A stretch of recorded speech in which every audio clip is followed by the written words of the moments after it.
So basically today we hope to get on to a new topic. So that's a request made by someone last time.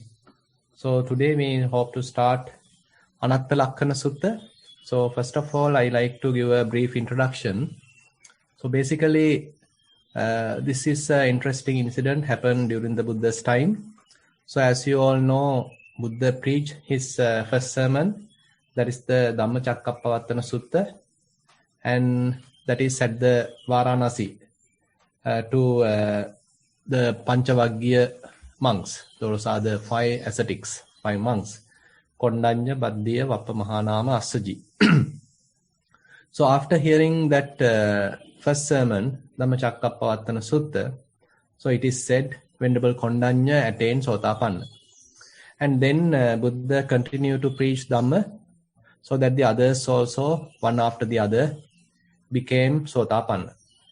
Now, at the end, that means, after a couple of days, so Buddha asked everybody to assemble and then preach this Anatta Lakkhana Sutta, which is also called Panchavaggiya Sutta. And then after hearing this sutta, all 5 of them attained Arahanthood, the full enlightenment. So this is the typical simple story behind this sutta, where Buddha preached this Anatta Lakkhana Sutta to 5 monks. Now all of them are Sotapanna. And after hearing this Anatta Lakkhana Sutta, all of them are able to accomplish all the other attainments as well. After hearing this sutta, all became Arahants. Now, the importance of this sutta is one sense that this is causing the Arahants to arise in the world except the Buddha. Buddha already an Arahant, and now this sutta has caused 5 more Arahants to arise in this world. So they are the first 5 Arahants. With the Buddha, there are 6 Arahants during that time. Now, the main point that Buddha highlights here is about the 5 khandhas, 5 aggregates. So we have learned about 5 aggregates. You know that according to the Buddha's teaching, that we can divide or we can analyze any of our experience according to 5 aggregates. Rupa aggregate, that is the form aggregate, Rupakkhandha. Feeling aggregate, Vedanakkhandha. Perception or signs aggregate, that is the Sannyakhandha. Formations aggregate, that is the Sankharakkhandha. And the consciousness aggregate, that is the Vijnanakkhandha. So they are not limited to the present moment. So you can actually even include past, future, present.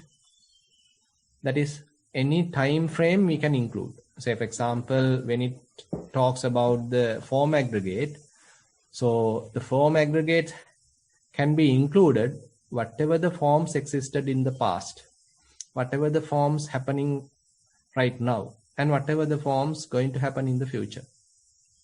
Similarly, it has all the forms available closer to us and all the forms available far from us, and all the forms which we can consider as inferior and all the forms which we consider as superior, and all the forms which we consider as quite subtle, and certain forms which we consider as gross. So likewise, there are 11 dimensions Buddha mentioned here.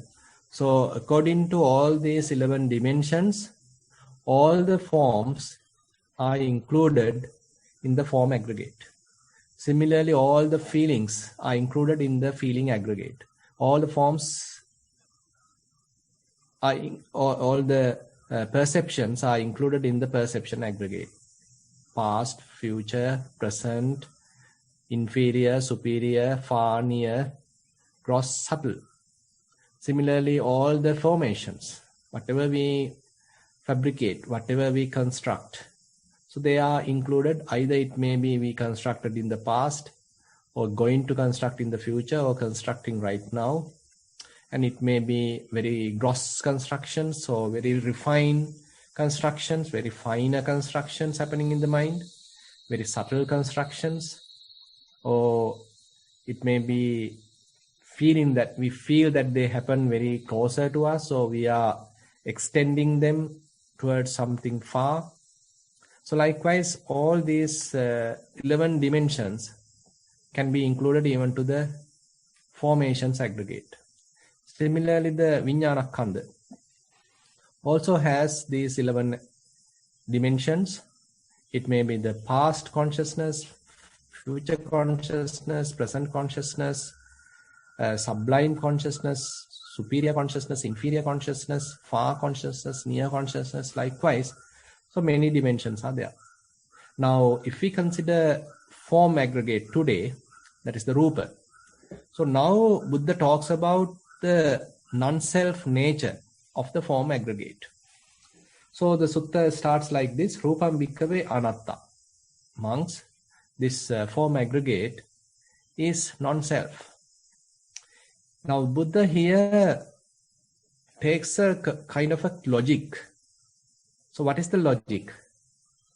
Rupam chahidam bhikkhave atta abhavisda naidam rupam abadaya samvatteya. So this is one logic that Buddha taking out. So if there is a self in the form, then it may not get into any kind of affliction. It may not go through any kind of a disease in case if it is self. Because assume that you are, for the time being, assume that we all have bodies, and this body is one type of, or one form, one type of form. And this body, none of us wants to go through any affliction. And we all want to be healthy. So if this body belongs to us, if this body have complete control of us, so whenever, in case if it going through any kind of an affliction, if it is subjected to any kind of a disease, sickness, so we should be able to immediately remove it, because we don't need it, we don't like it, we don't want to suffer. And so since if it is in our control, we should be able to immediately remove it. But it is not happening like that. So today the whole world is threatened by this COVID pandemic, but we know that even the whole world in this 21st century is helpless. So everybody is kind of frightened and even stressed because we have no control. We can try to keep our attention, we can try to keep our health, we can take various precautions, but still we are vulnerable. Still we don't know what's going to happen, or are we going to survive? Are we able to sort of cure from this disease in case we get it? So likewise, we all seems to have some understanding that this body don't behave as we wish. If it is subjected to any kind of an affliction, so it may be suffering, and we may have to endure it, we may have to go through it. If we can't survive, the body will die. So this is one logic Buddha put here. Naidang rupang abadaya samvatteya. So the body may not subjected to any kind of an affliction in case if it is a self. But since it is not self, so it is subjected to various illnesses, various afflictions. And the other logic that Buddha mentioned here, it's fairly connected to the previous logic. That is, evam me rupam hotu, evam me rupam ma ahositi. So in case if we want to change the form, we should be able to change it. If we don't like particular form, we should be able to change it. If we like certain kind of a form, we should be able to have it. If this form is under our control, if this form is I, or if this form is me, or if this form is myself, then it should be able to have a lot of control The control is in our hand. Suppose you are not feeling well, or you are not feeling that attractive. You consider that you are not attractive. If the body is belonging to you, if the body is full under control, then you should be able to change it. And that's what people are trying their best.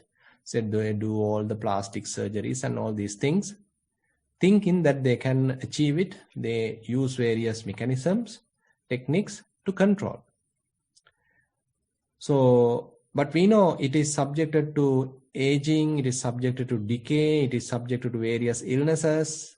So we know ultimately we have to give up. We can't have complete control. Yasmachako bhikkave rupang anatta tasma rupang abadaya samvattati. Since this body, form, is non-self, it is subjected to various illnesses. It is subjected to various afflictions. Nacha labbati rupe evam me rupang hotu evam me rupam ma hositi. So we can't have the desired form. We can't relinquish the existing undesired form because it is not self. So this is a very interesting argument that Buddha takes up here. So in case if we want to consider something as mine, assume that we take our car. So if we want to go somewhere, since it belongs to us, we can simply get on to the car, switch it on, start it, and we can drive it because it belongs to us. So we can't do it for someone else's car. We can't go and take the neighbor's car and do it. Then we have to go to the courts. We'll be caught by the police because it doesn't belong to us. But if the car belongs to us, it is my car, then it indicates that I have full control over it. Then why can't we do it to the body? We consider this body belongs to me. Or even sometimes we identify with it, considering this body is mine and myself. But according to this argument, we can understand, okay, it really doesn't belong to me. It is subjected to various causes and conditions. It depends on food, it depends on the weather, climatic conditions. It depends on various other environmental characteristics and even karma. So there are many causes and conditions affecting the form, affecting the body. So I have very less control over the body. As a result, it may change. It may subjected to various illnesses, sickness, and we can't change the form, the body as we like. So then Buddha further continue it. Now actually I have extracted only the form part, the form aggregate from this sutta. The sutta actually goes one after the other, each and every aggregate, but I have extracted only the form aggregate today just to explain. Now, then Buddha wants to further enhance monks' understanding about the form. So there's another way of explaining the anatta, another way of explaining the non-self. So that is using the two other characteristics. You know, there are three main characteristics. Sometimes we call as universal characteristics. Anicca, impermanence. Dukkha, unsatisfactoriness. Anatta, non-self. So the non-self can be derived starting from anicca. So here Buddha asked the question, Tankim manyata bhikkhave, rupan niccang va aniccang vati. What do you think, monks? Is the form permanent or impermanent? Is the form transient or intransient? So then the monks answer, impermanent Bhante. Impermanent Venerable Sir. So this is not a kind of a inferential answer, or this is not a simple kind of faithful answer. Rather, these monks now have penetrated. They went through good understanding. Now they are already nobles. They are already Arya. So now they already know this is impermanent. Now Buddha further enhanced that knowledge. So this is not a kind of a book knowledge that these monks are referring here, answering like it is impermanent. It is not a kind of a mere book knowledge. Rather, they have penetrated that. They themselves have understood the form is impermanent. So they are bravely or they are directly answer telling that this form, this body, all types of forms are impermanent. And then Buddha further asks, is what is impermanent suffering or happiness? So, Yampananichang dukkhang vatang sukhang vati. So whatever is impermanent, is it satisfactory or is it unsatisfactory? Can it provide lasting happiness or can't provide lasting happiness? You know that if we like something, like some sort of a state, we have to keep that state for a long time in order to have that happiness, because we like that particular form, we like that particular status. But unfortunately, what happens, this status is not permanent. It is constantly changing. It may become something else in the next moment. It completely changes its form, completely changes its characteristics, completely changes its appearance. So what happens next? So probably the next way of appearance, the next way of behavior is not appealing to us. We don't like that.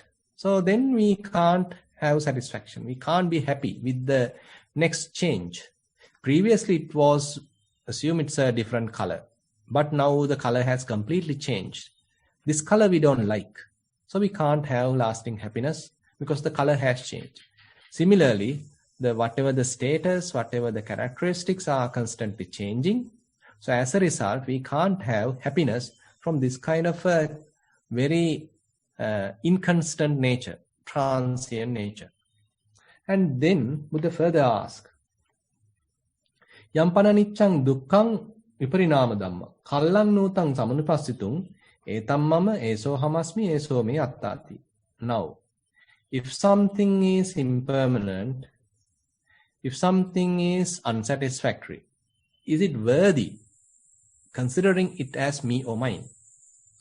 If what is impermanent, suffering and subject to change, fit to be regarded thus, this is mine, this is I am, or this is myself. So this is another logic Buddha is putting here, that if something really changing and subject to change, transient, then we can't have lasting happiness, then it is not worthy of considering it as me or mine or myself. So then what happens? So if one consider like this, now Buddha actually further enhances this knowledge to all those 11 dimensions. Tasmatiha bhikkave yankinchi rupang atita anagata paccuppanam. Whatever the form belonging to past, future, present. Ajjattang va bahiddha va, internal or external. Holarikang va sukumang va, gross or subtle. Hinang va panitang va, inferior or superior. Yandure santikeva, far or near. All form should be seen as it really is, with correct wisdom. Thus, this is not mine, this is I am not, this is not myself. So now Buddha further enhances this knowledge. It is not limited to the present moment. Now the present moment is the one that we directly experience. And once we experience the present moment, non-self nature, impermanent nature, unsatisfactory nature, one can further enhance it to all the other directions, all the other 10 dimensions, or all the other, say, past and the future. But we do the direct experience, we have the real understanding in the present moment, but inferentially now we can have a further understanding about all the other dimensions. So Buddha further enhanced that knowledge. So the full understanding about the form is there. So whatever the form present in the past is impermanent. And it is also unsatisfactory. It is also non-self. Whatever the form going to happen in the future, also going to be impermanent, unsatisfactory, and non-self. whatever the form internally available, that is also impermanent, unsatisfactory, non-self. And whatever the form outside, that's also impermanence, unsatisfactory, non-self. Whatever the form closer to us, impermanence, unsatisfactory, non-self. Whatever the form far away from us, that's also impermanence, unsatisfactory, non-self. So likewise, now Buddha further enhances the knowledge. So the whole broader understanding about the form aggregate is there. Now, then what happens? So if one consider like this, whatever the attachment related to the body, whatever the attachment we have towards our body, or even to the outside various forms, material forms, that's going to be reduced, that's going to be eliminated. Evam passam bhikkhave sutava ariya savako rupas mimpi nibbindati. So then what happens, that when someone is reflecting like this, the attachment going to be reduced. So instead, disenchantment, nibbida, going to arise. Now, actually this happens through our meditation. Say if you are doing, say dhatu kammasthana. So you are doing dhatu karmasthana, say that is, say element meditation. Say you are able to have a good concentration, and with that available concentration, assume that you are again and again watching what is really happening in the body. So when it is happening like that, when you are experiencing like that, so we will understand there are various kinds of form, element characteristics are there. It may be heat, it may be cold, it may be hardness, softness, heaviness, lightness, it may be flowing, it may be cohesion. So there are many various kinds of element characteristics are there. They are constantly changing. They are constantly arising and passing away. So when they are constantly arising and passing away, we can't consider any of these elements behave as we wish. If we want to experience, assume that you want to experience, say, air element, but we don't know whether air element is the one going to come to the forefront. It may be something else coming to the forefront. It may be the heat element, or it may be the earth element. So we have no control. And when such thing come to the front, assume that we are observing. So at that time, again and again, we are applying our attention and we are observing it. And we don't know how it is going to behave. There is no kind of any agreement with ourselves and that it has to behave as in a certain manner. Rather, it behaves as it likes. So you will understand. So I can simply be aware of it. I can simply watch it. The complete behavior belongs to it. It is subjected to various causes and conditions. As a result, it is changing. And I can simply watch it. So as you are observing like this again and again, so what happens in the mind? So the mind understands these three characteristics. Mind understands the impermanent nature, transient nature, inconstant nature. And again, the mind understands how a body behaving like this could provide me lasting happiness. And inferentially, you will understand, okay, if all the other bodies, all the other forms, all other material, say, forms available in the whole world, in the physical world, if it is this much of vulnerability is there, how can it provide lasting happiness? So we don't know when they are going to destroy. We don't know how long it's going to last. We don't know their lifespan. So many conditions are there. So anything can happen. So we are quite vulnerable to any of these changes. So as you reflect like this, so what happens? So slowly these elements, characteristics start to disappear. So our mind go through some sort of a dispassion, go through some sort of a disenchantment. Now mind does not go and grasp them. Previously we want to have so many things. Whatever we see, if it is beautiful, we want to possess it. Whatever we hear, if it is beautiful, we want to record it and listen to it again and again. Whatever delicious, we want to taste it, we want to have it again and again. Whatever incense that we consider as, say, beautiful, that we want to enjoy again and again. Similarly, whatever the tactile sensations, if we consider them as useful and pleasant, that we want to have them as much as possible. So this was the pleasure principle that we had. But now, as we are going through this kind of a direct understanding that how impermanent they are, how inconstant they are, how quickly arise and passing away they are. So as much as you see like this, then mind loses its grip. Mind simply starts to relinquish. Mind starts to let it go. And now mind slowly going to have its freedom. So far it was sort of what we can say shackled by any of these forms. So we are being driven by the form, or we are being hindered by the form, or we are hooked by the form. But now, after we understand the drawbacks, after we understand their vulnerable nature, then the mind slowly starts to relinquish.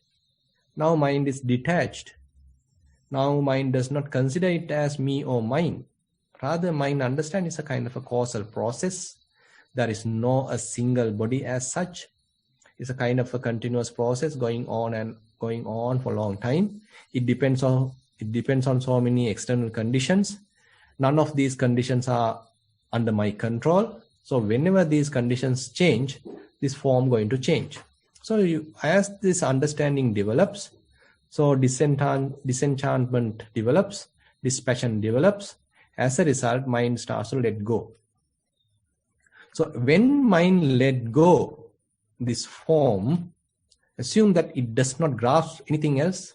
Assume that it did not grasp feeling, it did not grasp perception, it did not grasp formations, or it did not grasp any kind of other thing, consciousness. Then we can say, okay, the mind becomes sort of empty. Mind becomes free. Temporarily, mind has become completely relinquished. Temporal, kind of a very temporary liberation is there. So this kind of freedom has to be recognized. This kind of a freedom has to be cultivated. And again, it has to be appreciated. One should recognize it. And again, this has to be achieved through one's own practice. And then it has to be cultivated. Say you are able to achieve it for 1 minute. Say now you have to cultivate it for 2 minutes. You have to prolong it for 2 minutes. You have to prolong it for 5 minutes. Prolong it for 10 minutes. So likewise, now you are increasing this freedom day by day. Now mind does not grasp the form. So using Kayanupassana, so this is the process happening.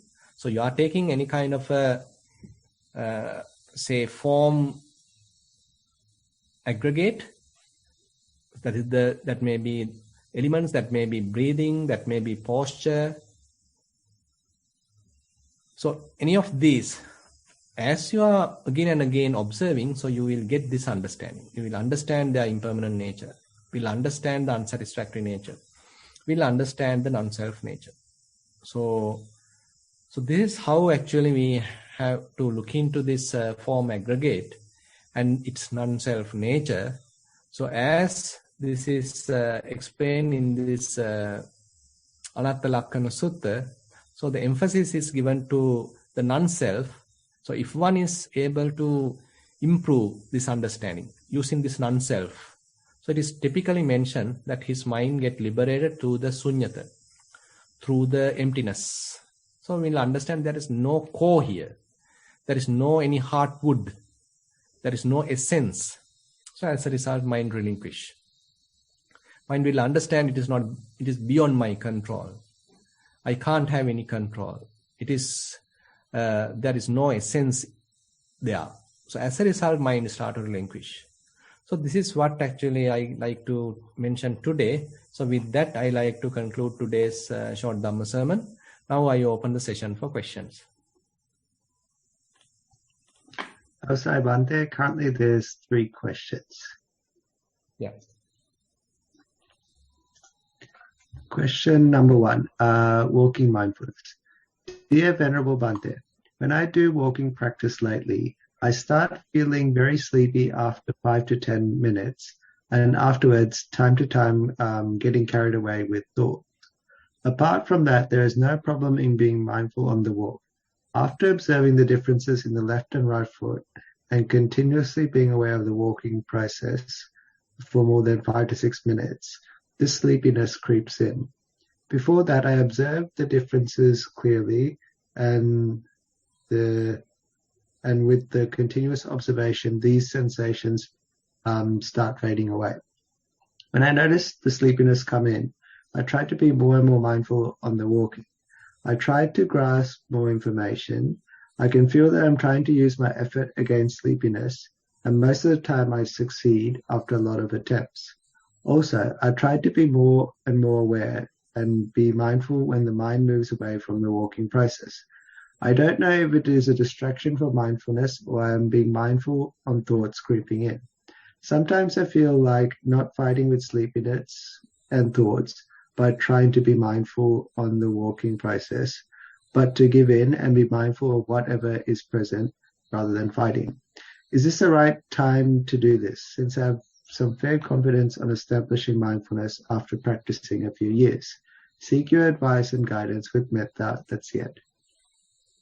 Yeah, actually, it depends on how you are spending your time during the day, during the whole day. So if you are going through very busy life, so as you get into meditation, then most probably you fall asleep, because you are in a very hectic kind of a say day, and you have to do a lot of multitasking. The mind is heavily loaded and constantly triggered. But during the mindfulness session, so we are actually calming down the mind. So we are using very simple characteristic or very simple object to be mindful.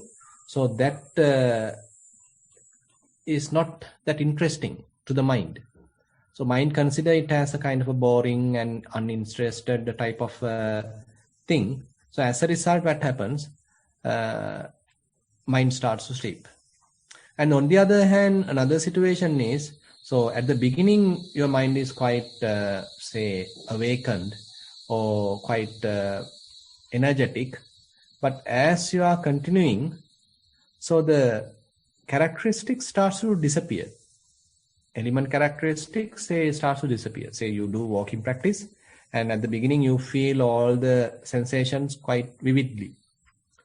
Roughness, hardness, softness. So different characteristics are there. You are able to understand them properly. But as you continue, they start to fade away. So it's a in a way an advancement of the practice. So even today we discussed that kind of a disenchantment is supposed to arise. So this is how it is representing. That is how we actually experience it. So even though at the beginning we are able to comprehend many different types of elements, characteristics, but now as you continue, so they all becomes kind of blurred. Now you can't distinguish. Now it is not an interesting phenomena to experience. It's not an interesting incident to experience. Your mind sort of have kind of a dispassion towards that. So mind is not interested to see it. So this is how the disenchantment is happening in the mind. So when that happens, mind becomes sometimes kind of lethargic. So this is another situation which your mind get into sleep. So you have to see, so what is exactly going on?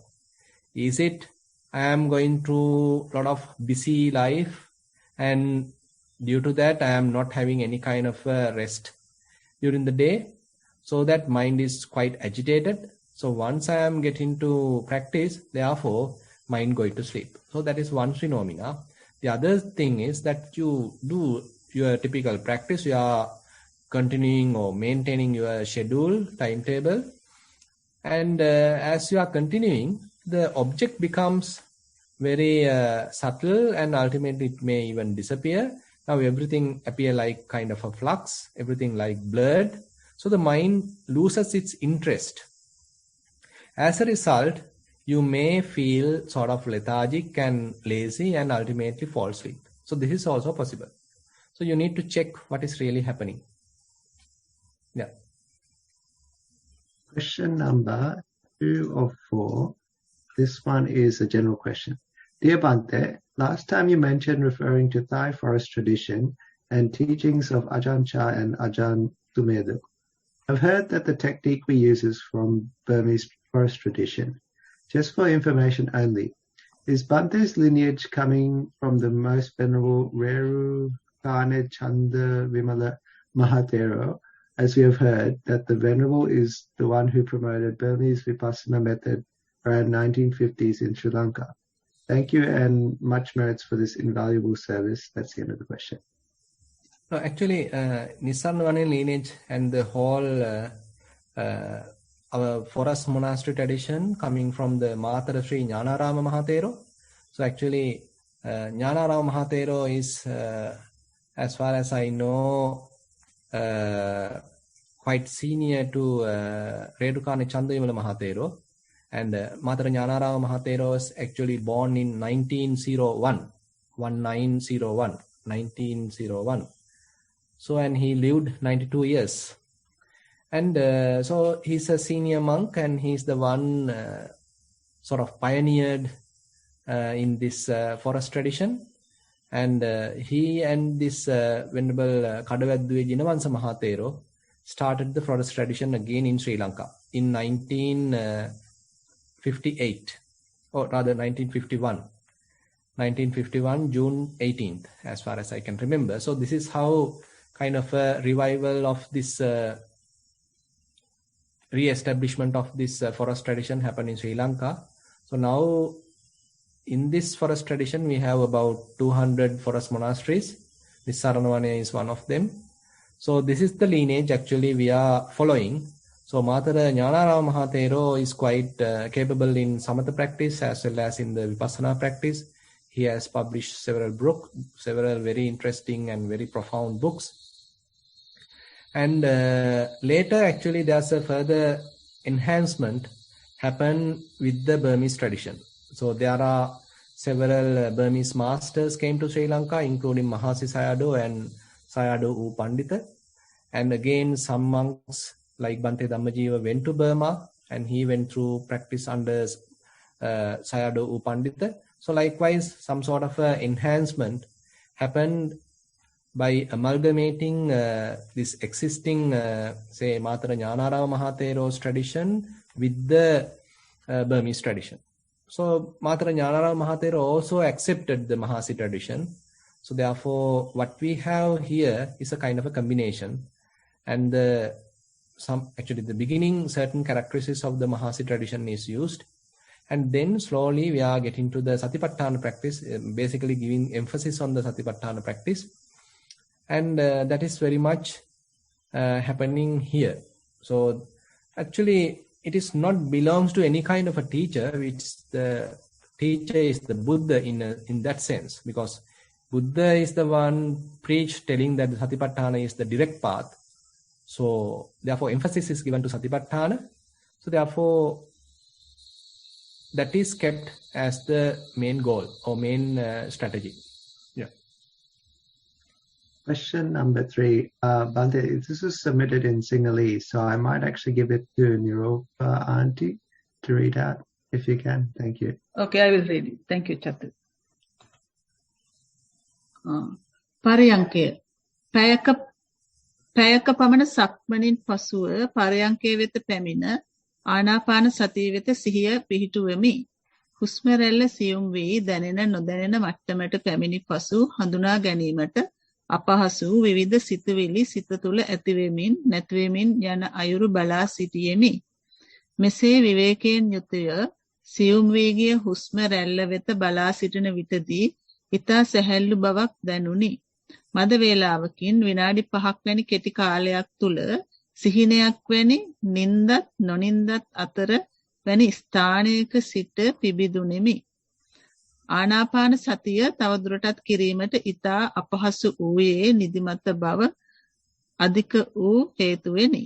වේලාව මධ්‍යම රාත්‍රියේ ඉක්මවා තිබුණද නිදිමත බව තදින් දැනෙන ප්‍රධාන වශයෙන්ම ආනාපාන සතිය තුල සිත තැන්පත් වූ නිසා බව අනුමාන කළෙමි. එහෙත් එසේ වන හේතුව නොදනිමි. තෙරුවන් සරණයි. නිවන් අවබෝධ වේවා.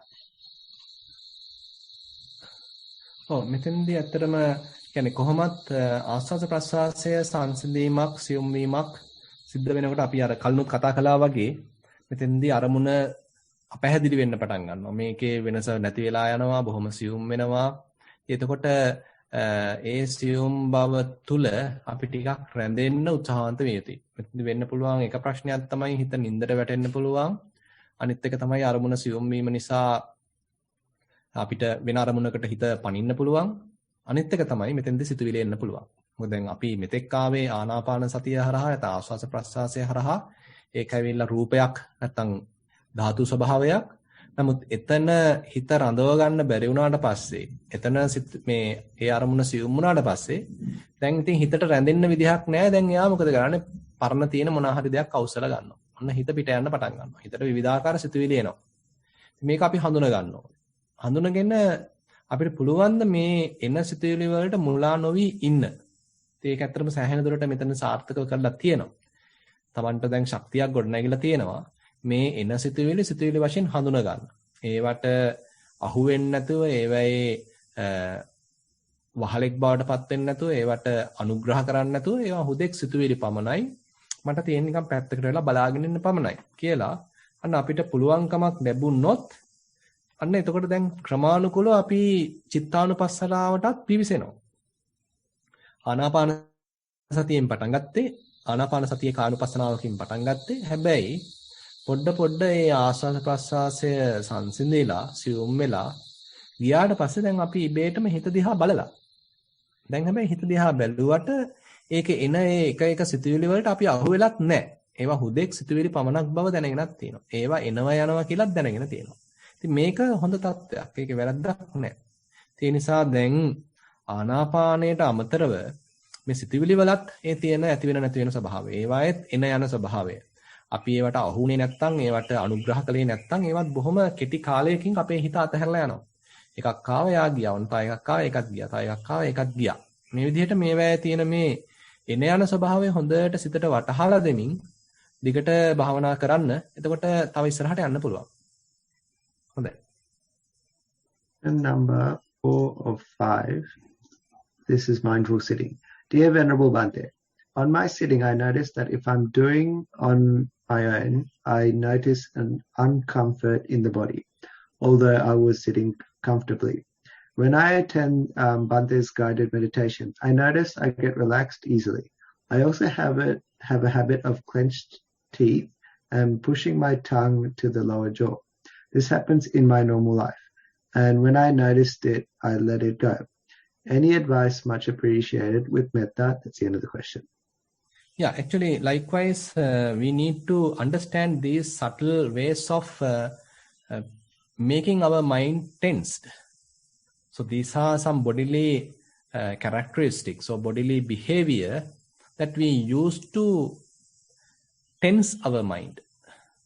So actually, when we are grasping something, when we are holding something, some sort of a physical connection is also there.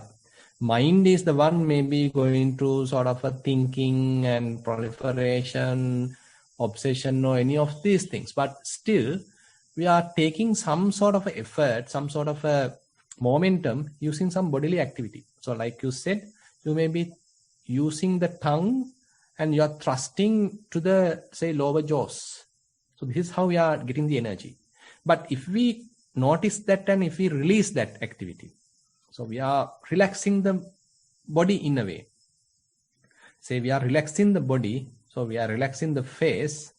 So once we are relaxing that, even the mental grasping, so mental that holding also can't exist because it loses its counterpart coming from this, say, the physical support. It loses the physical support. As a result, this grasping happens in the mind can't exist. So the grasping also reduce and ultimately disappear.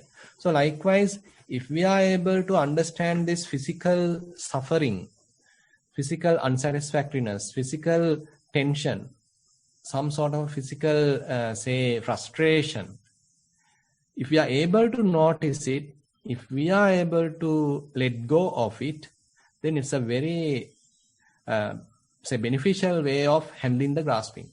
So therefore, I encourage you to notice like that. So whenever you notice any sort of such, say, tension happens in your, especially in the face, in the forehead, maybe in the mouth, in many different ways. So maybe using a hand. So we are taking kind of a grip, using our bodily, using our bodily posture, behavior, and if we recognize that, we can let go of it, and as a result, mind also will let go of the grasping happen in the mind, so that again the mind become relaxed, body also become relaxed. Yeah. Question number 5, I think. 5 of 6, general question. Dear Venerable Bhante, after a sitting meditation in the night, when I go to sleep, I was able to pay attention until the mind reached to unknown. My body became not feeling anything, as if it had been anesthetized, and mind was not focused on anything. I felt if I let go, it was going to go to an unknown zone. Can another being enter to my body on occasion like that? Is it okay to let go to the zone of the unknown? Any advice? Much appreciated. Much merits. That's the end of the question. Yeah. So if someone comes, so let him participate next time. Then we have another new participant. So now you have participated for many sessions. So next time when you sleep, so ask or invite someone else to come. Then that also can be participated. So basically, you don't need to worry about this. So typically, it is said. So you have to be extremely, in a way, kind of in a low level in your morality, if this kind of thing to happen. So basically, assume that we are talking about a hungry ghost, a Peta, so they coming and sort of using your body. So they can't do like that. So we are in the human realm. So humans are more superior than those ghostly realms, and therefore, so they can't simply come and invade your body. So they can't use your vehicle. So now you are the owner of this vehicle. So don't therefore worry about that thing. So that is why, in a way, the value of morality. So once we have good morality, so it gives a lot of protection to us. So those kind of lower realm beings can't come closer. So therefore, you don't need to worry about that. By the way, if you have any doubt, you can further strengthen your morality. So that is the one actually helping you. And again, there are many other, say, protection coming through the other beings. Say for example, in Dhamma it is mentioned, say if you are practicing 4 Brahma Viharas, Metta, Mudita, Karuna, Upekka, and again the Vipassana practice. So all these actually helps, all these actually give other benefits as well. You are quite familiar sutta, that Metta Anisansa Sutta. So Devata Rakhanti. So there it is mentioned. So as a benefit of practicing mindfulness, rather this loving kindness, so Buddha mentioned the celestial being starts to protect you. So when you have that kind of a protection, then those lower realm beings can't come and invade your body. Yeah. Question number 6 of 7. This one is mindful sitting. I have been practicing mindfulness for a while. I have seen the breath disappeared and it goes to a relaxed state and change, and vice versa. Could you explain what is meant by emptiness on your talk in relation to the practice? Thero and Saranai, that's the end of the question. Can you repeat the question, Chatu? Sure. I have been practicing mindfulness for a while. I have watched the breath disappear and it goes to a relaxed state and change, and vice versa. Could you please explain what is meant by emptiness on your talk in relation to the practice? Thero and Saranai. Yeah, here actually emptiness is a little bit far from simple disappearance of the object. So simple disappearance of the object can happen due to various reasons. Say if your mindfulness can be weakened, and as a result of that you can't comprehend the object. So that is one reason. And the other thing, so the object calms down. That is the fourth stage. Passambayang kaya sankharang asasisamiti sikkati. According to the say Anapanasati Sutta or Satipatthana Sutta. So as you practice Anapanasati, your breath calms down. So at that time you can't notice the breath. So that is also possible. But the point here is not yet that probably you have understood kind of an impermanence or kind of unsatisfactory nature or the non-self nature. So here only the primary object has disappeared. Not yet you have developed any kind of insights using this practice. So the insights are necessary to arise. So this insight practice, once it is grown, so it may provide you a kind of an understanding that these things are constantly subject to change, and it is very rapidly arising and passing away. And with this kind of a process, how can I expect a self in it? How can I have a soul in it? And if this is a kind of a very vulnerable, transient, inconstant process, so how can I have satisfaction from it? And how can I have a core in it? That is, can't have an essence there, can't have a core there. So as a result, now the understanding is developing, and this is a kind of an insight. It's a kind of a deep understanding, realization happens. So as a result, if mind let go all kinds of grasping, so mainly if it understood the non-self nature and given up everything, given up holding, given up grasping, then mind become empty. Then mind become empty, and this is called the emptiness. So this is where actually the emptiness that one may experience through vipassana practice, through insight practice. So that is what actually I have mentioned today, because this Anatta Lakkhana Sutta teaches about the non-self. So if one able to comprehend non-self, understand non-self in a more profound manner, so the mind will let go all the graspings, understanding non-self nature. As a result, mind become empty. Question number 7. Mindful sitting. Dear Bhante, I've been meditating irregularly for 2 to 3 years, but most regularly since February 20th with the lockdown. Though initially I focused on the breathing, now I find that no sooner I sit down, the mind stills, the breath becomes hardly noticeable, and I experience peace. But intermittently, mind wanders to mundane things, but always returns to the stillness and nothing. Pains come and go. Is this correct? Do I just observe this and wait?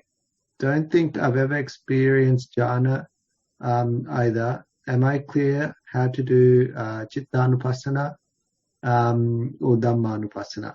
Most grateful for your clarification. That's the end of the question. Yeah, I also feel that you need to observe these thoughts, how they appear and how they disappear. And now actually you have already actually the breath has completely disappeared. Now what is the phenomena available for you to observe is these various kinds of thoughts. So it is necessary to observe them. So they are, by observing their behavior, you will further gain or enhance your understanding. So as a result, a lot of knowledge, inside knowledge is developing. So that actually further relinquish these thoughts. So the mind further become purified. So at the moment you are able to experience some sort of a peace, but during your experience there are incoming thoughts. So that indicates that the mind is still have some sort of a agitation. So you need to notice these kind of agitation, these kind of thoughts, how they behave, how they come and go. And as a result, they also start to disappear. They also start to fade away. Now you have a further cleansed mind. The clarity of mind further improves. So this is therefore important. So once you reach this stage, so start to observe the mind. Yes. Question number 8. Just give me 1 second. Sorry, it's just come in. This is a general question. Dear Venerable Bhante, I'm the person who asked about going to unknown. Bhante, thank you and much merits for explaining that alien forms cannot invade. The other part is that why do I feel hesitant to let go myself fully to the zone of unknown? Naturally, it was going, but I feel something in me is holding. Any advice? Much appreciated. Much merits. That's the end of the question.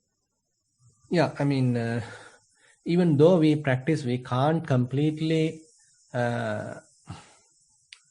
say become arahants. So the arahants have the full understanding. And if we refer the 5 aggregates, so we know that theoretically also we know that there is no self in each aggregate, and probably to some experiential knowledge is also there that still there is no person, no being in any of these aggregates. But still collectively we feel that there is I. So this is how sometimes we call as